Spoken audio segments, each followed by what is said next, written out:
My grandfather has a saying, and the saying goes, life is like a bicycle, where your parents try to help you, and once they actually let go of the bicycle, and you try riding it, and sometimes you fall down, and you get back up and you sometimes blame other people, like the parents, for letting go.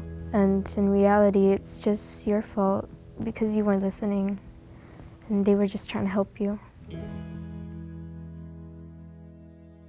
My name is Edward Joseph Kalani Rigney, and I was born in Cherry Point, North Carolina.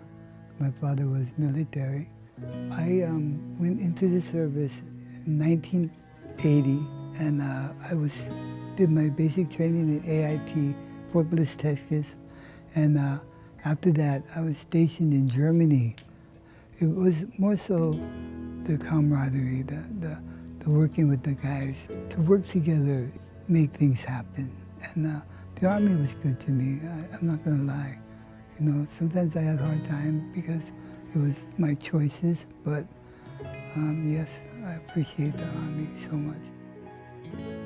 My dad was, you know, some people would call it like homeless or doing, you know, extra substance activities. But to me, like, I loved my dad regardless of what he did because I knew him as a person and who he was. And I understood that people make choices, and those are the choices he made, and it was okay with me because I loved him regardless for who he was, and I just continued to have a relationship with him from a child to now because I chose to. Through my sports and meeting certain guys from different places like Miami and Nanakule, I became accepted. You know, you get high, smoke dope with them, and just become like them, to be like them, you know, so I wouldn't get lickings. That's where basically my life, in a sense, ended once I started doing drugs, being accepted. Because then, you know, to do that, you have to do other things, as like taking, stealing, to buy it, because those days we were in school still, so, you know, there was no jobs. And I was becoming a mom, and I felt like she needed to know who her grandpa was, despite the labels and despite his extracurricular activities he did. I would like to say maybe 6 years ago, that's when it really like affected my relationship with him. Because before I had my daughter, it'd be like he could use drugs and stuff, and I could always leave, right? I'd be like, thank you for your time, and then go home. But having a grandchild, I can't bring her to see him, and then he's high. So that was like the hardest part. She didn't want me around the baby or her because I was high. I would go to the shop thinking I'm helping, cleaning up and stuff, but actually I was just a nuisance. She doesn't want me there. And, you know, because she just can't trust me around the baby or the shop. So, you know, that kind of hurt, but it was real, you know. I took him to the hospital.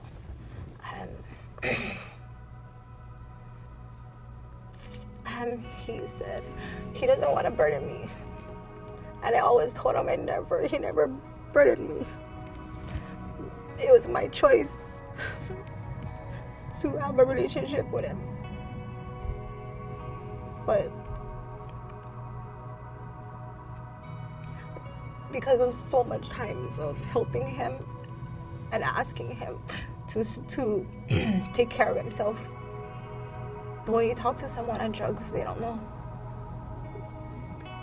It's like talking to yourself because they don't see, they don't hear anything.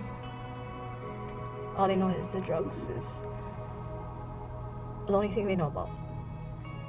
So the last straw was I finally broke down, and I told him, yes, you are burning me, and I'm exhausted. And if me expecting you to love yourself and take care of yourself, you can't do that, then I can't have a relationship with you and your granddaughter as well.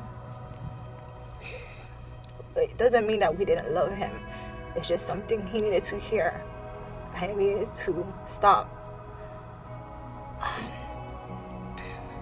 making excuses and helping him all the time.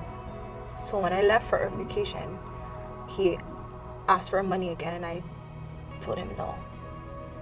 And I think me finally closing that door made him realize that the one person that was there his whole life finally gave up on him. I think finally made him realize that he needs help, and he did get help.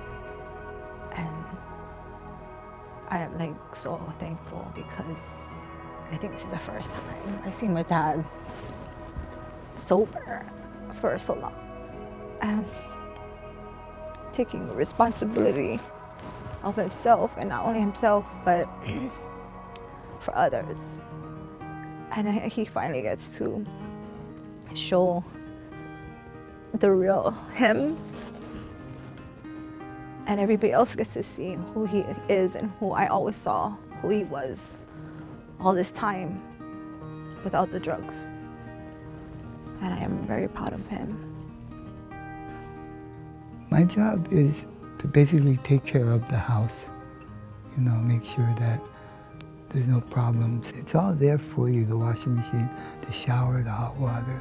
A lot of times they need to learn again. Being under the bridge and stuff, you pretty much let things go. There's really not too much desire to take care of yourself. Because even me as a drug addict when I would wake up and there'd be nobody there. Not the guys I got high with the night before, or I'd wake up dirty, I'd wake up hungry, and I'd wake up mad because nobody's there. Who said they would be there? You know what I mean? That's not a life to live, but it's real. It is like that. I stick around the house because there's nobody there for these guys who are basically handicapped. They fall, they get hurt. I do it because I can and I should. If anything, it's good for me because someday I'm gonna need that help. I'm gonna need somebody to pick up after me, change my diapers or whatever it may be. You know what I mean? The U.S. vets, I mean, I tell them when I see certain people in the organization that have really put into me, I tell them, thank you for saving my life. Because I truly feel that because they cared and they took me in and they gave me all that I needed, they saved my life.